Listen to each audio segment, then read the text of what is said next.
Good morning बच्चों। हम आपको हिंदी के पाठ सांवले सपनों की याद के बारे में समझा रहे थे, जिसमें बताया था कि सालिम अली जो है वो पक्षी प्रेमी थे और उनके जैसा पक्षी प्रेमी आज तक दुनिया में ना कोई हुआ है और ना ही होगा। उन जैसा बर्ड वाचर शायद ही कोई हुआ है, लेकिन अगर एकांत क्षणों में सालिम अली बिना दूरबीन भी देखे गए हैं। जाकिर हुसैन ने बताया कि सालिम अली बहुत ही ज़्यादा पक्षी प्रेमी थे। प्रकृति उनके प्रभाव में आती थी, ना कि वो प्रकृति के प्रभाव में जाते थे। उन्होंने इस हंसती खेलती रहस्य भरी दुनिया में उन्होंने बहुत सारे उनके लिए जो प्रकृति थी वो हंसती खेलती रहस्य भरी दुनिया की तरह थी। उन्होंने बहुत मेहनत से इसे गढ़ी थी और इसे गढ़ने में उनकी मदद उनके जो स्कूल की सहपाठी थी तहमीना उन्होंने की थी।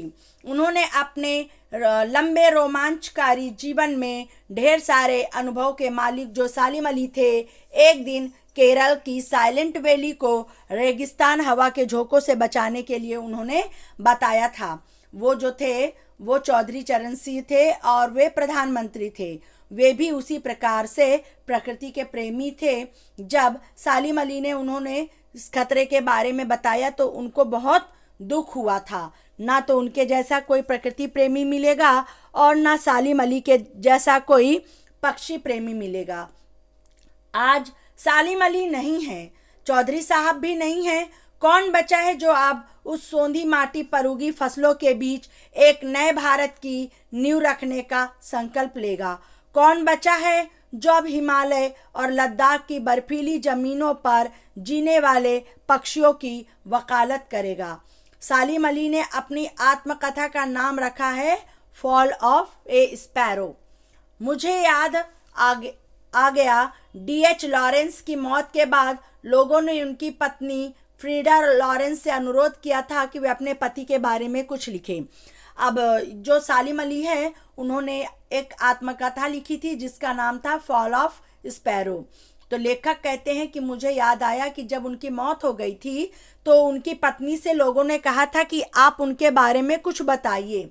उनकी पत्नी ने कहा कि जितना ज्ञान मुझे है उससे कहीं ज़्यादा ज्ञान उनको उनके जो पक्षी गौरैया है जो कि मेरे छत पर बैठती है उसको मुझसे ज़्यादा ज्ञान होगा, क्योंकि सालिम अली जो थे वो पक्षी प्रेमी थे। पक्षियों की हर छोटी बड़ी जानकारी वो रखते थे और उनकी पत्नी फ्रीडा का कहना है कि मैं उनके बारे में जितना ना बता पाऊंगी और ना लिख पाऊंगी, मेरे अनुभव उतने ज़्यादा नहीं हैं जितना उनकी पक्षी गौरैया उनके बारे में जानती है। तो उनका कहना क्या है कि जो सालिम अली है वो खुले सादे दिल आदमी थे और लॉरेंस जो है वो उनके रग में हड्डियों में समाया हो, लेकिन उनके अनुभव को बताना मेरे लिए बहुत कठिन है। जटिल प्राणियों के लिए सालिम अली हमेशा एक पहेली बने रहेंगे। बचपन के और ये जो सालिम अली का सफ़र है वो कैसे शुरू हुआ था? एक बार क्या हुआ, बचपन में जब वो अपनी एयर गन से खेल रहे थे तब उनकी एयर गन से एक गौरैया, नीले कंठ वाली जो चिड़िया है गौरैया, वो घायल हो गई थी और तब से सालिम अली पक्षी प्रेमी बन गए। उन्होंने उस गौरैया की खूब सेवा की, उसको बहुत अच्छा कर दिया और तब से वो पक्षियों के बारे में हर छोटी मोटी जानकारी रखने लगे, उनकी सेवा करने लगे और वो एक पक्षी प्रेमी बन गए। तभी से उनके जीवन का एक नया सिरा चालू हुआ। उन्होंने खोज के नए नए रास्तों की तरफ वो गौरैया चिड़िया ही उनको ले गई। जिंदगी की ऊंचाइयों में उनका विश्वास एक क्षण के लिए भी नहीं डिगा और वे लॉरेंस की तरह नैसर्गिक जिंदगी का प्रतिरूप बन गए थे।